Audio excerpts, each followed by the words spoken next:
Azersmail YouTube kanalındasınız. Futbol idman podkastlarımız davam edir. Bugün podkastlarımızın ən maraqlarından biri ilə qarşınızdayıq. Daim futboldan, çempionatımızdan, klublarımızdan danışırıq.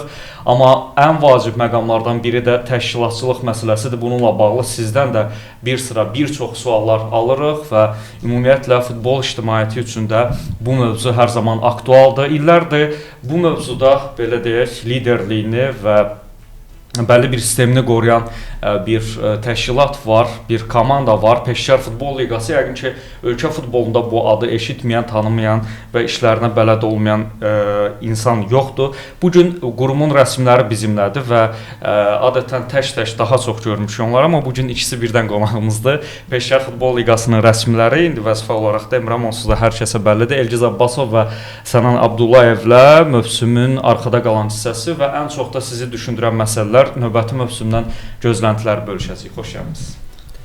Çox sağ olun. Təşəkkür edirəm dəvətə görə. Mən təşəkkür edirəm bizə danışmağı seçdiyiniz üçün. Bir tərəfdən biz ötən mövsümə nəzər salacağıq, amma başqa bir tərəfdən də futbol ictimaiyyəti bizim podkastlara daha çox baxır və onları yeni mövsümlə bağlı bir çox suallar var ki, düşündürür.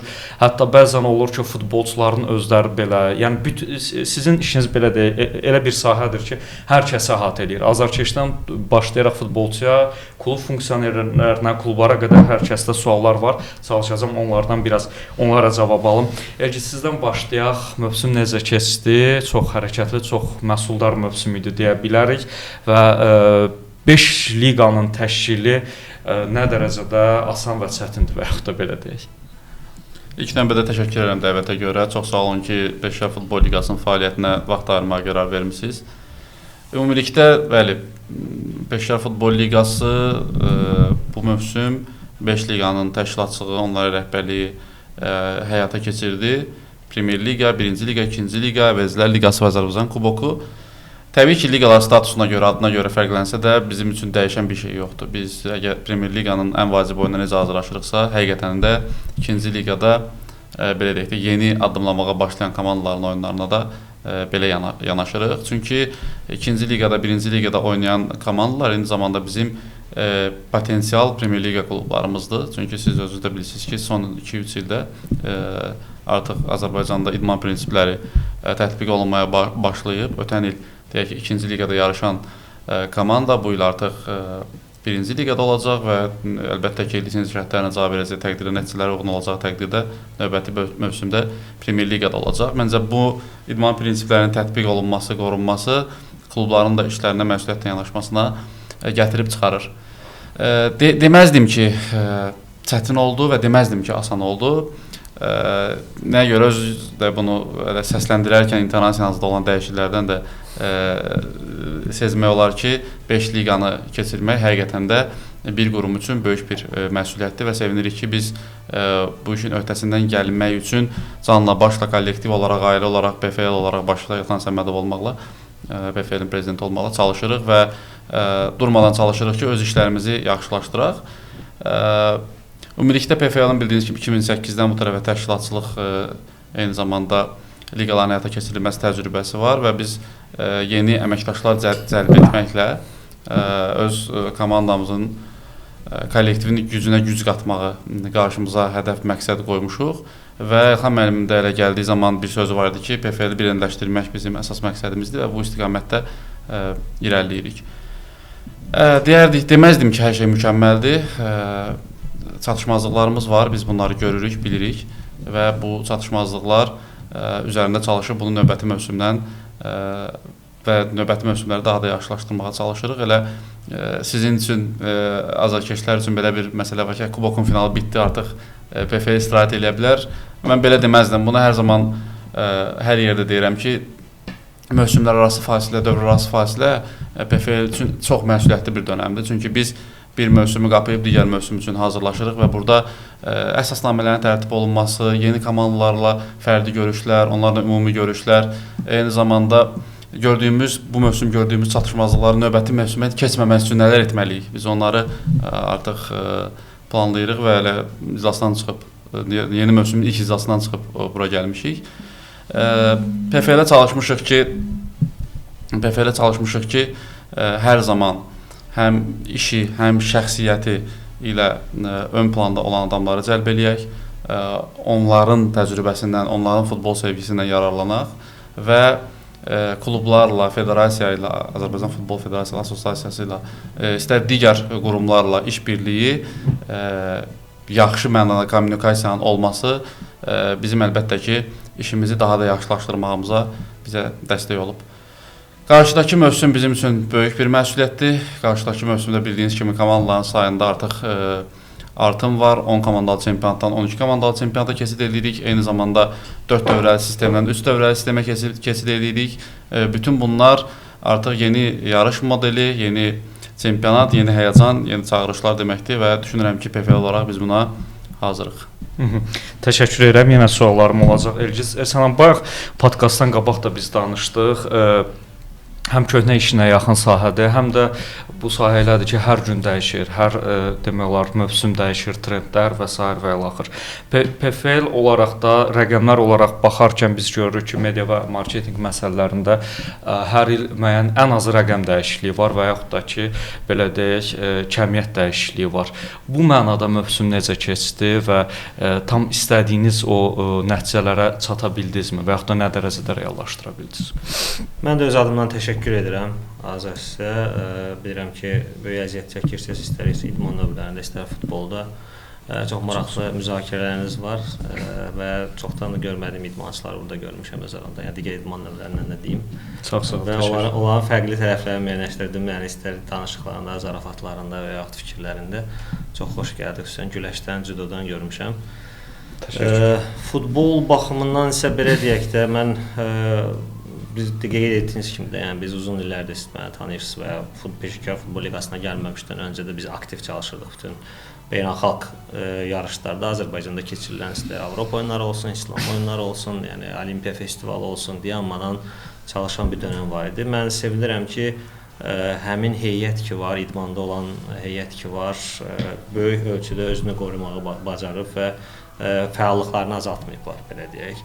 Və bugün Peşəkar Futbol Liqası olaraq təbii ki, əvvəl o məşqçilər deyirik, futbolçu olanda daha asan olur. Yəni özün meydanda olanda ancaq özünü düşünürsən, eləyirsən, yəni belə deyək də fəaliyyət göstərirsən, amma bir qurumun mətbuat katibi olduqdan sonra artıq bir növ bir komanda ilə işləməyə başlayırsan və artıq tam fərqli olur, məsuliyyət olur.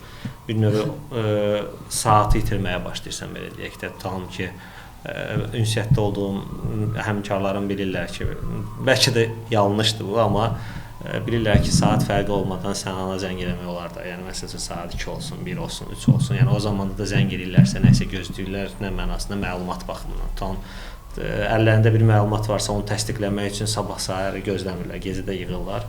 Yenə deyirəm, bəlkə kimlər üçünsə bu bəlkə də qeyri-peşəkarlıq görünər, amma mənim üçün diskomfort deyil də. Yəni onları bu rahatlıq vermişəm, çünki həmkarıq. Yəni eyni tərzdə baxmağa davam edirəm onlara. Layihələr baxımından isə təbii ki, belə deyək də bu Peşəkar Futbol Liqasına gəldiyində bizim bəlkə də PFL-in ən üstün tərəflərindən biri odur ki, burada media sahəsindən çıxan insanlar çoxdur. Yəni artıq onlar bir növ fərqli baxa bilirlər, jurnalistin gözündən baxa bilirlər, yayımın gözündən baxa bilirlər. Çünki klub rəsmisinin işlətdiyi ifadə bir başqadır və yaxud sənin atdığın addım tam başqadır və əks tərəflər ola bilər. Bu baxımdan rahatdır deyə. Məsələn, Aslan Şahgəldiyevin özü, mən şəxsən bunu dəfələrlə demişəm. Yəni ilk gəldiyim vaxtlarda da müsahibələrimdə demişəm. Mənə görə Azərbaycan ümumiyyətlə idmanında deyirəm, yəni tək futbolunda demirəm. Mətbuat katibi postunda ən üst zirvəni təmsil eləmiş bir adamdır. Yəni mən düşünmürəm ki, mən yəni o mərhələyə çata bilərəm. Bunu dəfələrlə demişəm. Bəlkə də indiki şərait, yəni bəlkə özü razılaşmayacaq, amma mənim şəxsi fikrim budur. Əgər Erxan Səmədov kimi bir şəxslə Sənayın yerində Aslan olsaydı daha böyük uğurlar əldə edə bilərdik. Yəni PFL adına mənim şəxsi fikrim.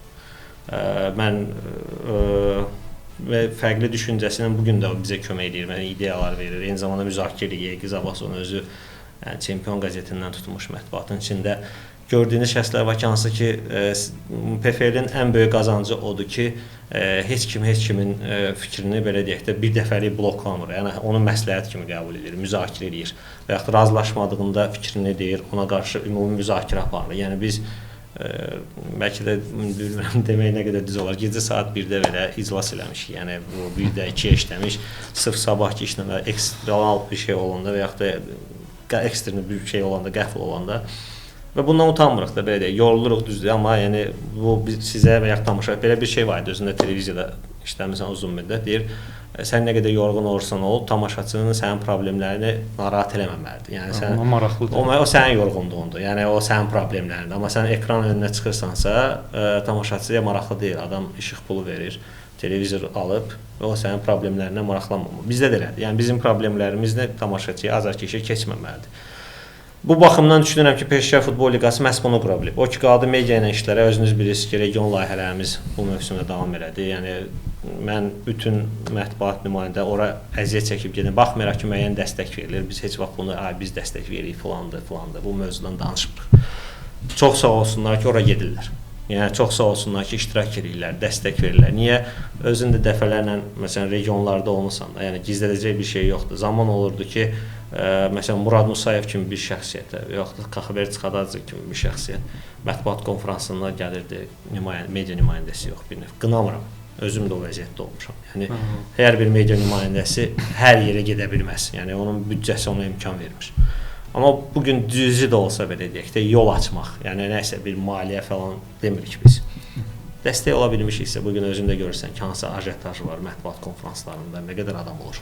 Yəni mən öz adıma çox sevinirəm bu mənzəriyə və ümid edirəm ki, o layihələr davam edəcək. Eyni zamanda bütün layihələrimiz var idi özünüz, yəni bacardığımız qədər mətbuata dəstək olur və qarşılığını görmək çox sevindirir bizi. Çünki və ümid eləyək ki, yeni mövsümdə davam edəcək. Çünki artıq 2 komanda da gəlib, bölgə komandası gəlib.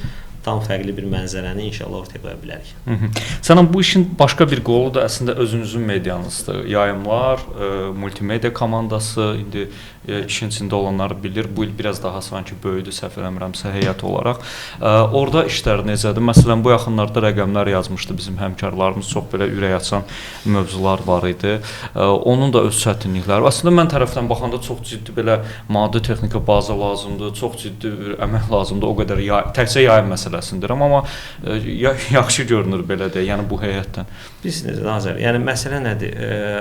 Mən düşünürəm ki, valla bu biraz niyə çox demək istəmirik, biraz insanlara sanki təvazökarlıqdan uzaq kimi bir düşə bilər. Təsəvvürünüzə gətirin ki, yəni 716 oyun keçirirsiniz, bir 718 hətta play-offlarda saysaq bir mövsüm ərzində təşkil edirsiniz, 718 oyun 10 ay ərzində. Yaxşı, əvəziciləri də çıxdıqdan sonra və demək olar ki, hamısını yayımlamışıq da biz, yəni öz YouTube səhifəmizdə və düşünün ki, biz bunu 8 operatorla eləmişik. Yəni 700-ü böləndə hərəsinə görün hansı miqdar düşür. Yəni ona görə onların ümumiyyətlə Peşəkar Futbol Liqası bu gün deyirəm də, yəni mənim şəxsi fikrimdə, yəni nə qədər təvazökarlıqdan uzaq olsa da bunu deməliyəm. Əgər biraz uğuru varsa ki, onu siz deməlisiniz, biz və yaxud deməyimiz doğru olmaz. Uğuru biraz da varsa, bunun kökündə böyük ölçüdə fədakarlıq yatır. Yəni təbii ki, yenə dedim də, bu bayaq qeyd elədi. Yəni sənin rəhbərin sənə şərait yaratmalıdır, dəstək verməlidir, fikri və ideyanın yanında olmalıdır. Yəni necə deyir, bu gün Elxan Səmədov, mən hələ 2 ilə yaxındır çalışıram ondan, bir dəfə yəni yox, olmaz qəti şəkildə bu şey görməmişəm. Amma mən də belə deyək də biz də onun qarşısına çıxardığımız layihəni kefimizdən çıxartmırıq və yaxud onu analiz edib ən düzgünü bu olsa necə olar, analiz edəndən sonra çıxardılar. O da bu sahədə uzun illər işləmiş bir insandır. Ona dəstək verir, yol açır. Eyni şey deyirəm, yəni istənilən halda fədakarlıq olmalıdır. Yəni fədakarlıq olmasa 700-dən yuxarı oyunu çəkmək və düşünün ki, biri Zaqataladır. Gəlir Bakıya adam, sabahlarım gedir Yevlaxa. Yevlaxdan sonra gəlirsən başqa bir sahəyə. İnanın ki, fədakarlıq olması mümkün deyil. Və mən öz oradakı insanlar hər birinə deyirəm ki, siz fədakarsınız da, yəni bunun başqa variantı yoxdur, başqa yolu. İnşallah ki, düşünürəm ki, hər il bir addım önə getməsək, yəni bunun davamı gəlməzsə biz özümüz geri düşürük. Yəni mən həmişə deyirəm, siz televiziya sahəsində çalışırsınız, bugün bu podkastı edirsiniz, sabah başqa bir layihə eləməsəz, siz özünüz də görəcəksiniz ki, necə geri gedirsiniz. Yəni mən bunun tərəfdarıyam ki, istər PFL olaraq, istər hər hansı bir qurum olaraq önə bir addım atmaq lazımdır. Hər mövsüm bir addım önə atmaq lazımdır. Yoxsa yəni bunun qarşılığı olmayacaq. Əslində başqa suallar verəcəkdim Elgiz bəy. Amma bu Sənanın dediyi o fədakarlıq məsələsinə yola çıxaraq bir şey soruşmaq istəyirəm. Məsələn biz indi beynəlxalq qurumları falan Sənan özdə qeyd edir, görürük də. Bir oyunu yayım üçün orada 50 nəfər çalışırsa, siz maşallah bütün çempionat 8 operatorla dedi yola vermisiniz. Yəni bu çox ciddi məsələdir. Burada görünən budur ki, ən az mən tərəfdən gələcək olaraq biraz daha fədakarlıqdan çox daha belə sistemli, daha fərqli bir yanaşma olması üçün biraz daha böyüməlidir, daha maliyyə yatırım artıq. Futbolumuz böyüməlidir və dolayısıyla PFL-in maliyyə məsələləri və digər bu kimi məsələlər artmalıdır. Sponsor mövzuları olsun, ümumiyyətlə PFL-in özünün belə dayanıqlığı olsun. Bu mövzularla bağlı hansısa bir yeniliklər varmı, gözlənilirmi? Ümumiyyətlə bu biz belə deyək də futbolun yeni dirçələn dövrünü görmüş adamlarıq. Yəni söhbət müstəqil Azərbaycan çempionatına gedir. O vaxt hələ hər şey yeni idi və biz hətta elə bir günlər olurdu ki, elə bir turlar olurdu ki, oyun günü olmasına baxmayaraq hansı oyunun hansı kanalda yayımlanacağını bilmirdik. O zaman yəni yayım hüququ klublardaydı, indi yayım hüququ federasiyadadır və bundan sonra xüsusən də sportun yaranmasından sonra biz bu reallığı deməliyik ki, yayım məsələsində ciddi şəkildə həm sabitlik, həm də keyfiyyət baxımından irəliləyişlər olub. Biz də çalışdığımız qədər həm birinci liqanın, həm ikinci liqanın oyunlarını tam şəkildə yayımlamaqla demək olar ki, mövsümdə Əvəzlər Liqasına çıxmaq şərti ilə, hansı ki, bir sıra klublar bunu öz təşəbbüsü ilə edirlər. Digər oyunların yayımına, insanlara çatdırılmasına, təbliğatına nail olmağa çalışırıq. Əlbəttə ki, Sənan Abdullayevin də Peşəkar Futbol Liqasına qoşulmasından sonra bu məsələ daha da intensivləşib və kütləviləşib. O ki qaldı, yeniliklər bu məsələ ilə bağlı bəli olacaq. Bundan bağlı artıq bizim ilkin görüşlərimizdə olur. Yeni mütəxəssisləri artıq cəlb etməyi düşünürük. Deyək ki, misal üçün biz bugün öz Peşəkar Futbol Liqasının rəsmi YouTube kanalında eyni anda 5 oyun canlı yayımı verə biliriksə, biz bu oyunun sayını necə artıra bilərik deyə düşünürük. Artıq bundan bağlı layihələrin ilkin fazasına başlamışıq. O ki qaldı sponsorlara, əlbəttə ki, hər bir yeni mövsüm, hər bir yeni başlanğıc, yeni üfüq deməkdir. Bildiyiniz kimi, cari mövsümdə Misli Premyer Liqası adı altında çıxış etmişik. Azərbaycan Kubokunun titul sponsoru olmasa da, Kubokun müvafiq paketləri müxtəlif sponsorluq tərəfindən alınıbdır. Ümumiyyətlə, biz Kubokda yeniliklər etməyə çalışdıq. Bu dəfə fiziki reklamlar, LED reklamlar əvəzlədi. Ondan sonra fərqli açılış mərasimi ilə insanların, xüsusən də İdman şəhəri Sumqayıt əhalisinin zövqünü oxşamağa çalışdıq və bizim üçün bütün bu gördüyümüz yaxşı işlər yeni mövsüm üçün əlavə motivasiyadır. Biz gələn mövsümdə nə etməliyik ki, bunu artıq insanlar unutsun və yeni mövsümdə baş verənlər haqqında danışsınlar. Bunu düşünürük. Əlbəttə ki, sponsorsuz futbol, liqa ümumiyyətlə çox çətindir, çox ağırdır. Biz bu məsuliyyətimizi dərk edirik, bu məsələni tam anlayışla qarşılayırıq və həqiqətən də bugün aktiv şəkildə istəyir titul sponsoru olsun, istəyir digər paketlərin sponsorluqları ilə aktiv şəkildə danışıqlarımız gedir.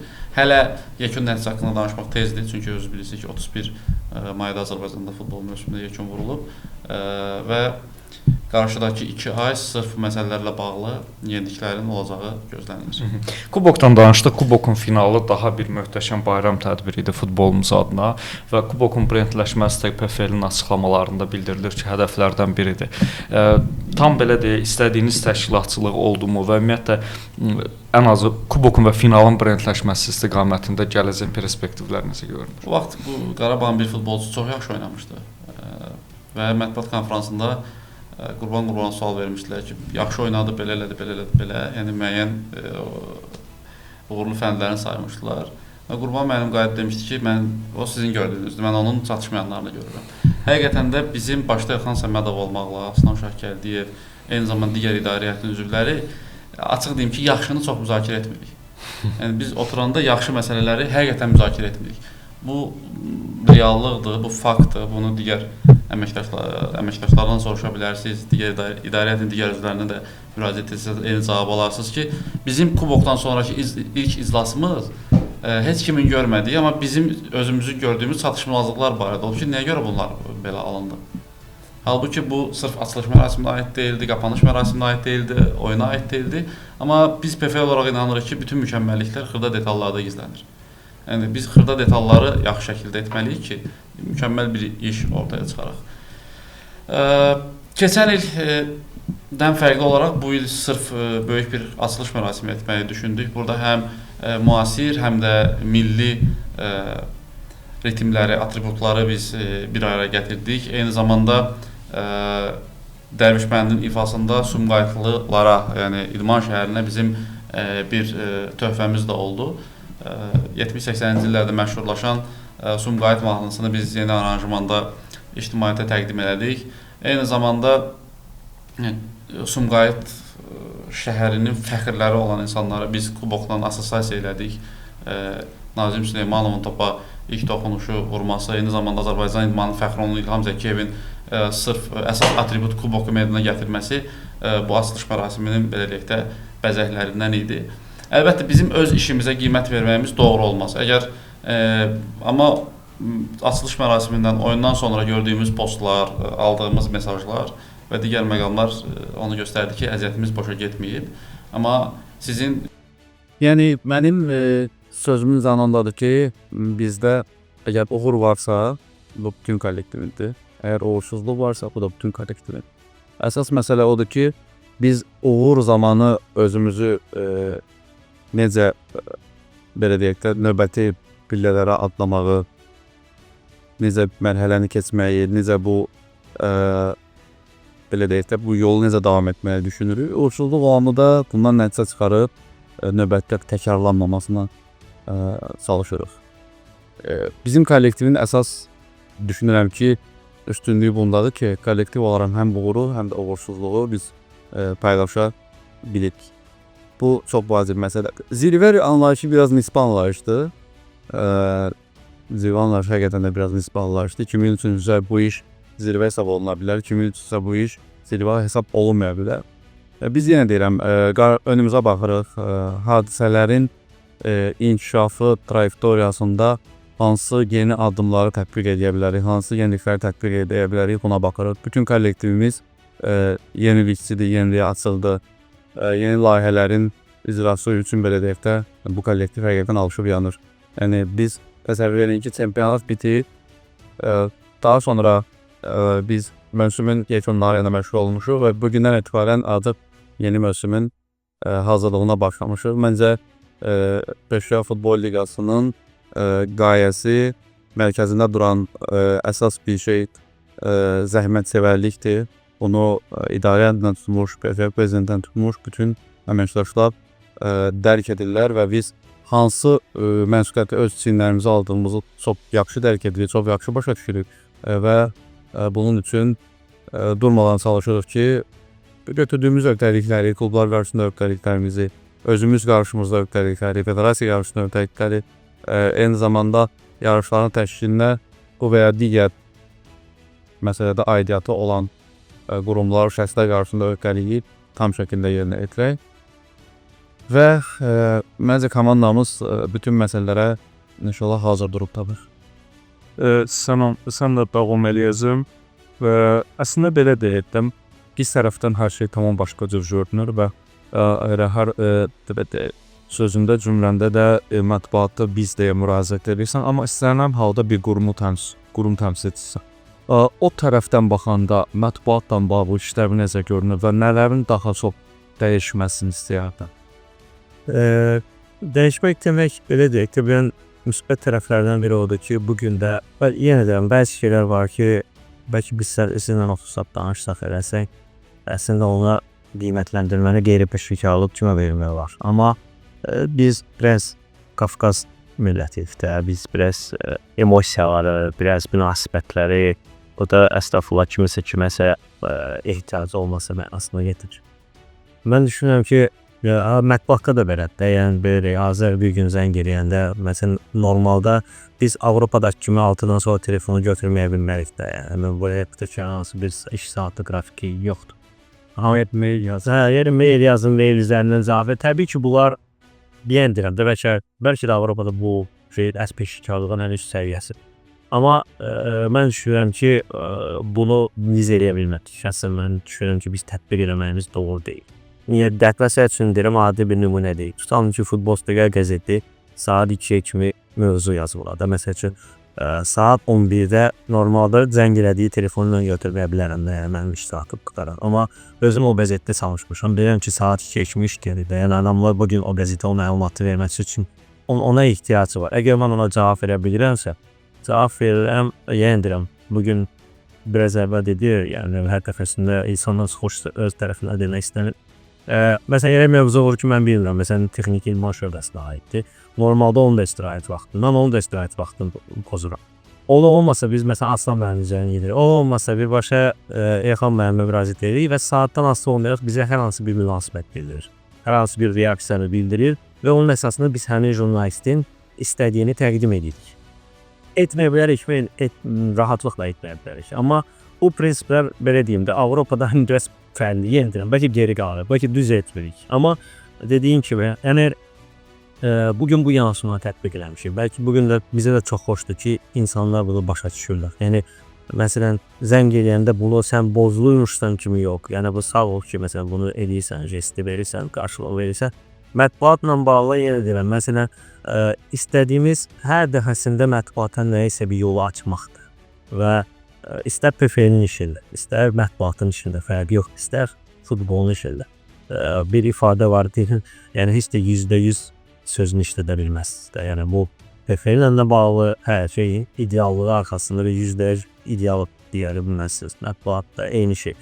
Bunu bir balans halına gətirmək və müəyyən bir qura nail olmaqda heç olmasa yenə də deyirəm, hər il bir 10%, 5% üstünə gətirə bilsək, çox böyük olacaq. Yəni məsəl üçün deyirəm, tam fərqli olaraq deyirəm, tam Azərin işinə heç olmasa bu mövzu, əvvəlki mövzusundan fərqli olaraq bu mövzu bir 5% fərqli yöndə yol aça biliriksə, bu artıq mətbuatla iş üzrə olurdu.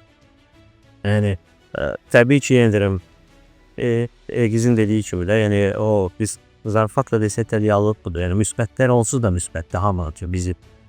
Mənfiləri müzakirə etsin. Məsələn, o çatmırdı. Məsələn, adi xırda nüanslar var idi, klublardan da müraciət vardı. Adicə bir şey, mix zonaların qurulması üçün. Məsələn, bugün də düşünürəm ki, bizim hələ çatışmazlığımız qalıb o sayı. Niyə?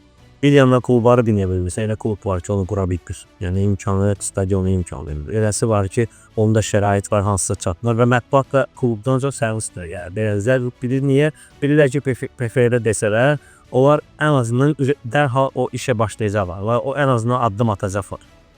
Yəni bu sahədə bir çox şeylər var ki, bilsinə bu tərəfdən baxmaq. Mən bu tərəfdən baxdığım çox qeydlərim var. Amma bunu heç vaxt heç kimisə qınamaq mənasını demərəm. Məsələn, bizim sizinlə də ünsiyyətimizdə var da, elə məsələ var ki, onu kiməsə zəng eləyib demək, özünü yuxarıdan aparmaq kimi görünə bilər. Amma zəng eləyəndə ən azı bir giriş verirsən ki, filan kəs, mən bu məqsədlə demirəm, amma məsəl üçün, filan oyuna getmişsiniz, filan cür davranmışsınız, sizə normal görünə bilər. Amma biz əznəvi futbolçuya başa sala bilmərik ki, bizdə bu normaldır və yaxud bu, onun yeni bir standartlara salmaq lazımdır. Lazımsa çətinliğiniz varsa bizdə deyin, biz kömək eləyək. Yəni, çox olsun ki, bunun başa düşənlərə sahib çoxdur. %100-lümü fake. Yəni, yenə deyirəm, %100 ifadəsini işlədə bilmirik. Yəni, bu tərəflər mənə görə, yəni yenə deyirəm, nə yaxşı ki, buradayam. Yəni, işimin çox olması və ya hansısa bir kişinin çox olması mənasında işlətmirəm. Asandır da, mənə görə asan deyil. Yəni, etiraf edirəm ki, asan deyil. Bugün də biz burada əxləyirək sizlərin. Mövsüm təzə qutarıban biz bugün artıq növbəti mövsümün iclasını eləmişik, planlarını qurmuşuq, davamı başlayıb. Halbuki normalda mövsüm qutarandan sonra istirahətə getməsə istirahət. Yəni PFL-ə gələndə hansısa bir gün haqqında bugün istirahət günümdə ifadəsini mən hələ eşitməmişim. 2 ildən çoxdur buradayam. O ifadə qulağıma gəlməyib ki, falan kəsməsəz, kiz özü olsun və ya o an sahəsi üzrə. Hansısa bir araba soruşsan ki, sabah istirahət edirik, amma sabaha 3-də iş tapşırırlar.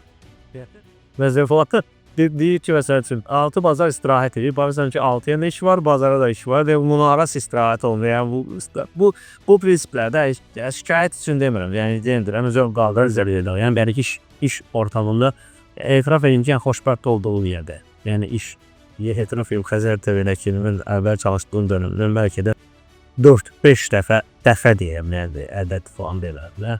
4-5 dəfə artıq işsizdir. Amma xoşbəxtəm, real etiraf edeyim, göz alma danışım, mətbuatdan xoşbəxtəm. Əsəbləşdiyim də olur, mübahisə etdiyim də olur. Adi bir vəsiqəyə görə bildirsə, idman sahəsi bilirlər. Görürsən, idman sahəsini bilməyən hansısa bir media qurumu rəhbəri danışıb tonunu düz seçmir. Amma sən ona necə reaksiya verməlisən? Normalda belə deyək də, ürəyin boşalda bilərsən. Amma deyirsən ki, yox da bu, ürək boşaltmamalıdır. İnsanı izah edirsən, asta-asta başa salırsan. Əsəbləşdiyimiz də olur bəzən. Yəni, belə deyək də, bəzən çərçivələr açdığımız da olur. Niyə? Çünki insan artıq boğulur, qəmrəli. O da əsasən şükür ki, idmandan deyil, digər sahələrdə. Yəni, niyə eləmişsiniz tərzində, ya o da 10, dartlayırsan ki, niyə etməliyəm? Siz nə edirsiniz, hansı kriteriyalar edirsiniz? Ümumiyyətlə, Azərbaycan futbolu nədir sizin üçün? Yəni, bunu belə bilməyən şəxslər var, başlıca. Amma ton, tələb tonu tərzində olur, artıq belə deyək də, özümü deyə bilmirsən. Devam edirsən ki, bir dəfə, 2 dəfə, 3 dəfə, 4-cüdə dalaşırsan və aləm qarışır, sonra da deyirlər ki, deyirəm ki, yoxdur mən. Yəni, nə yaxşı ki, bunu anlayan insanlar var. Ola bilirlər ki, məsələn, sən heç vaxt birincidən həmin adam o reaksiyanı verməz. Bir dəfə izah edir, 2 dəfə izah edir, 3 dəfə izah edir, 4-cüdə artıq bax deyir. Belə tərəfləri var, amma yenə deyirəm, mən şahidçi deyiləm. Nə yaxşı, yəni, yenə əziyyət çoxdur, amma sevdiyim və xoşbəxt olduğu deyildi. Səvanın sözlərinizə məsələ deyər ki, əslən oyunlarda bir tempdən olan, sakit olan vakar olur. Amma bizdə PFL-də 90 dəqiqə temp. Amma bu qayda deyək ki, biz 90 dəqiqə tempdəyiz. Təzyiqə görə zarız. Yəni, belə deyək də, məsələ var ki, sən ən böyük əziyyətlər olan sahə nə olur? Qışdır. Etiraf edək ki, biraz qar yağdı, saksösən 2-ci liqada, 1-ci liqada zülümdür də, yəni meydansa inqidam var, məsələn, yara salı düşür. Bu dönəmlərdə, yəni, biz heç görünməyən tərəfdəyik də, amma halbuki alt tərəfdən maksimum çalışırsan ki, nəyəsə qulbuna yapışılan o oyun olsun. Məsələn, Beyakov 8 operatordan danışdınız. Yəni, o insanlar qarın əl çovun vaxtında gelib oradan tamamlı yayın veriblər. Soyuğun qarşısında dayanıb, bir var kadr çəkib, bir istəyə çəkiləsən, bir skən çalışırsın, amma orada şansı yoxdur. 90 dəqiqə yanmalısın da. Yəni, belə, yenə ona gəlirəm ki, mənim şəxsi fikrimi bilmək istəyirsiniz, mən də bu tip işlərdə olan, Peşəkar Futbol Liqası bir kənara qoyuram. Bu tip işlərdə 2 şey olmalıdır. Birincisi, fədakarlıq və inam. Yəni, bir-birinə inam olmasa və yaxud siz, tutalım, Peşəkar Futbol Liqasına inanmasanız, heç vaxt çətin işlərə müraciət etməyəcəksiniz. Yəni, siz onsuz da inanmayacaqsınız ki, eləməyəcəklər və yaxud elə bilməyəcəklər.